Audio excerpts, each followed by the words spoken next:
미가서 6장 8절에 보면 하나님께서 당신과 언약 맺은 당신의 자녀들에게 원하시는 것이 무엇인지에 대한 말씀이 나옵니다. 사람아, 주께서 선한 것이 무엇임을 내게 보이셨나니 여호와께서 내게 구하시는 것은 오직 정의를 행하며 인자를 사랑하며 겸손하게 내 하나님과 함께 행하는 것이 아니냐. 여호와 하나님이 우리에게 원하시는 것은 정의를 행하고 인자를 사랑하며 하나님과 함께 행하는 것이라고 말씀합니다. 즉, 우리가 하나님을 사랑한다면 겸손히 하나님과 함께 행해야 한다는 것입니다. 하나님과 함께 행한다는 말은 실시간으로 진행되어지는 것을 의미합니다. 하나님이 우리에게 어떤 과제를 던져주고 네가 알아서 잘 하라는 게 아니라 삶 가운데 있는 상황과 문제들 가운데 그분과 함께 행한다는 것입니다. 이는 다시 말해 하나님이 우리에게 어떤 교리들을 주시고 너희들이 알아서 그 교리에 맞춰서 살고 나는 니들 삶에 관여하지 않는다는 게 아니라 우리 삶 가운데 하나님이 친히 관여하시고 그렇게 그분과 함께 행하는 것이 하나님이 우리에게 원하시는 일이라는 것입니다. 그래서 성경 말씀 역시 달달 외워서 거기에 맞춰 종교 행위를 하라는 것이 아니라 말씀이 우리 삶 가운데 적용될 수 있도록 말씀의 저자이신 성령 하나님과 교제하며 그분의 인도함을 받으며 살아야 하는 것입니다. 어떤 분들은 성령은 단지 진리를 깨닫게 해주는 역할만 하는 것일 뿐이고 믿음 생활은 우리가 우리 힘으로 해나가야 한다고 주장하기도 합니다. 신앙생활의 본질은 바로 하나님과 동행하는 것입니다. 그렇게 동행하기 위해선 반드시 성령님과 함께 나아가야만 합니다. 함께 나아간다는 말은 그분의 인도하심 따라 나아간다는 의미입니다. 물론 그 전에 반드시 내 중심이 바로 서 있는 상태여야 합니다. 즉, 성령의 인도함대로 나아가고자 하는 마음의 결단이 바로 서 있을 때 성령께서 그 마음을 받으시고 우리 삶을 인도해 가십니다. 그런데 이런 일체된 동행함이 아니면 성령 따로, 내 능력 따로, 인도함 따로, 내 믿음 따로, 믿음과 행함을 분리시킨 채 현실은 현실이고 말씀은 말씀이라는 이상한 기준점으로 진리를 변질시켜 버립니다. 요한복음 16장 13절에 보면 진리의 성령이 오시면 그가 너희를 모든 진리 가운데로 인도하신다고 말씀합니다. 성령이 우리를 진리 가운데로 인도하신다는 말은 단지 진리를 깨닫게 하시는 차원을 넘어서 우리가 진리 안에 거하는 삶을 살 수 있도록 우리 삶을 친히 주관하시고 인도하신다는 의미입니다. 그래서 갈라디아서 5장 16절에 보면 너희는 성령을 따라 행하라 그리하면 육체의 욕심을 이루지 아니하리라고 말씀하고 5장 18절에 보면 너희가 성령의 인도하시는 바가 되면 율법 아래 있지 않을 거라 말씀하시는 것입니다. 또 25절에 보면 우리가 성령으로 살면 성령으로 행한다고 말씀합니다. 성령의 인도하심 따라 사는 것이 자연스러운 삶이라는 것을 의미합니다. 각자 받은 달란트를 활용하는 것 역시 성령 안에서 그 인도함을 따라 나아갈 때 온전한 빛을 발하게 되는 것입니다. 성령 안에서 그분의 인도함을 받는 삶을 산다면 성령께서 우리의 마음을 직접 움직여서 그 인도함대로 나아가도록 역사하기도 하십니다. 평소에 우리가 성령의 인도함대로 나아가고자 하는 마음으로 성령님과 꾸준히 교제하며 살아가고 있다면 이런 성령님의 직접적인 역사도 삶 가운데 자연스럽게 일어나는 것입니다. 고린도전서 15장 10절은 이렇게 말씀합니다. 내가 나 된 것은 하나님의 은혜로 된 것이니 내게 주신 그의 은혜가 헛되지 아니하여 내가 모든 사도보다 더 많이 수고하였으나 내가 한 것이 아니요 오직 나와 함께 하신 하나님의 은혜로라. 이 말씀 안에는 바울의 겸손함도 포함되어 있지만 실제로 바울이 어떤 마음으로 어떤 일을 행했든 간에 그 모든 것들에는 하나님이 주시는 은혜로 그 인도함 따라 나아간 것이기 때문에 이런 신앙 고백을 할 수 있었던 것입니다. 그래서 성령 하나님의 은혜로 인한 인도함을 받는 것이 우리 믿음의 정도인 것입니다. 이처럼 살아 역사하시는 하나님과 동행하는 삶을 살기 위해선 스스로를 겸비하게 돌아보고 주님 뜻대로 살고자 하는 마음의 결단으로 주님 앞에 나아가 그 은혜를 구해야 합니다. 그래서 성경을 볼 때도 지식적으로 보는 게 아니라 이 성경을 통해서 하나님이 우리와 어떤 관계를 맺고 살길 원하시는지를 헤아리는 일이 선행되어야 합니다. 이게 안 되면 교리에 기반한 종교적 틀에 갇힌 신앙생활만을 고집하게 됩니다. 이렇게 되면 실제 살아서 역사하시는 하나님과 함께 행하는 일은 실현될 수가 없습니다. 실제로 많은 목회자나 사역자들이 교리에 기반한 종교적 기준과 관점으로 교인들을 양육함으로써 그렇게 형성된 종교 교리가 믿음의 기준점이 돼버렸습니다. 배도한 교단에 소속된 교회에서 벗어나 거룩히 구별되어야 한다고 하니 어떤 분은 저에게 무교회주의자냐고 묻습니다.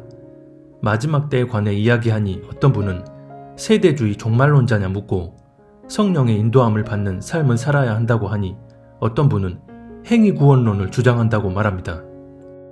마지막 때 우리가 제거해야 할 가장 본질적인 우상은 사람에 의해 만들어진 종교적 틀입니다. 이 종교적 틀 안에 내 생각과 지식 등 모든 판단 기준이 다 포함되어 있기 때문에 이 종교적 틀에 국한된 내 생각과 지식이 실제 나를 움직이는 기준점이 돼버립니다. 그래서 무슨 메시지를 전해도 무교회주의자니 행위구원론자니 세대주의 종말론자니 틀에 갇힌 교리적 관점으로만 따지려 하고 실제 하나님의 마음이 어떠한지 그분의 실제 역사하시는 섭리가 어떠한지를 하나님과 살아있는 관계 안에서 분별할 생각은 하지 못하는 것입니다. 이렇게 되면 상황과 환경에 따라 하나님의 뜻을 거스르는 것들과도 타협하고 혼합하는 일은 얼마든지 가능해지게 됩니다. 그래서 이 우상이 우리 안에서 제거되지 않으면 우리의 기준점은 결코 바뀌지 않을 것이고 그렇게 되면 결국 타협과 혼합, 배도의 길로 나아가게 됩니다. 이것은 개인적 차원이든 교회적 차원이든 동일한 원리입니다. 이전 영상에서 목사님들이 어찌하여 다른 기준점으로 행동하게 되는지를 자세히 말씀드린 바 있습니다. 살아계신 하나님만이 우리의 기준점이 아니라면 광명한 미혹의 덫에 걸려들게 됩니다. 예를 들어 낙태 반대, 동성애 반대, 예배 활동의 자유 등 기독교적 가치를 주장하는 유명 정치인이 있습니다. 그런데 동시에 이 정치인이 모든 종교가 평화적으로 연합하여 함께 기도하고 함께 예배하는 것이 바람직하다는 주장을 하고 그런 정책 노선을 지향합니다. 앞서 열거한 저런 기독교 가치들이 우리가 사수해야 할 진리적 가치가 맞다 할지라도 그 기준점을 살아계신 하나님께 두고 있지 않다면 저 유명 정치인이 저런 친기독 정책을 펼치고 있기 때문에 무조건 지지하고 따라갑니다. 교회들을 위하는 정책들을 펼치고 있는데 어찌 지지하지 않을 수 있냐는 것입니다. 하나님이 보시는 기준은 우리의 중심입니다. 그런데 10가지 선한 행위를 했더라도 한 가지 악한 행위를 한 후 그걸 회개하지 않았을 때 에스겔 33장 13절 말씀처럼 하나님은 회개하지 않는 그 악한 행위를 그 사람의 중심의 열매로 판단하십니다. 그래서 표면적으로 그가 수십 가지 선행을 했더라도 악을 선하다 하는 한 가지 악행을 저지르고 있을 때 그 사람의 수십 가지 의로운 행위에 꽂혀서 그 사람을 추종하고 따라가 버리는 것은 미혹기를 자처하는 것입니다. 그래서 그 정치인이 설사 표면적으로 이런저런 친기독교 정책을 지향하는 것처럼 보인다 할지라도 그 진짜 의도도 알 수 없을 뿐더러 또 다른 이면에선 하나님의 뜻을 거스르는 행태를 보일 때 살아계신 하나님을 기준점으로 삼는 이들이라면 하나님 안에서 바르게 분별함으로써 함부로 추종하거나 따라가지 않습니다. 성경에 반하는 가치들에 맞서서 성경적 가치를 사수하는 일을 할 때는 반드시 우리의 기준점을 살아계신 하나님께 두어야만 그 일들을 하나님의 뜻 안에서 그분의 은혜로 나아갈 수 있게 되는 것이고, 이것이 우리가 선행으로 나아가는 유일한 과정입니다.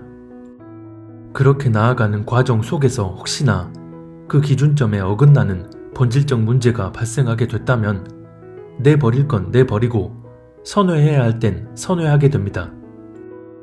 하지만 우리의 기준점을 살아계신 하나님께 두지 않는다면 그런 기독교 가치들이 도리어 우상이 되어 미혹의 문을 열어주게 됩니다.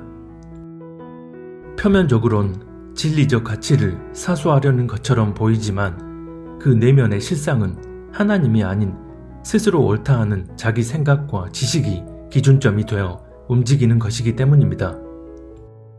이렇게 되면 기독교 가치를 지켜내야 한다는 명분으로 하나님의 뜻과 반대되는 방향으로 나아가게 됩니다. 자기 생각이 우상이 되고 자기 지식이 우상이 되고 사람이 우상이 되어버렸기 때문입니다.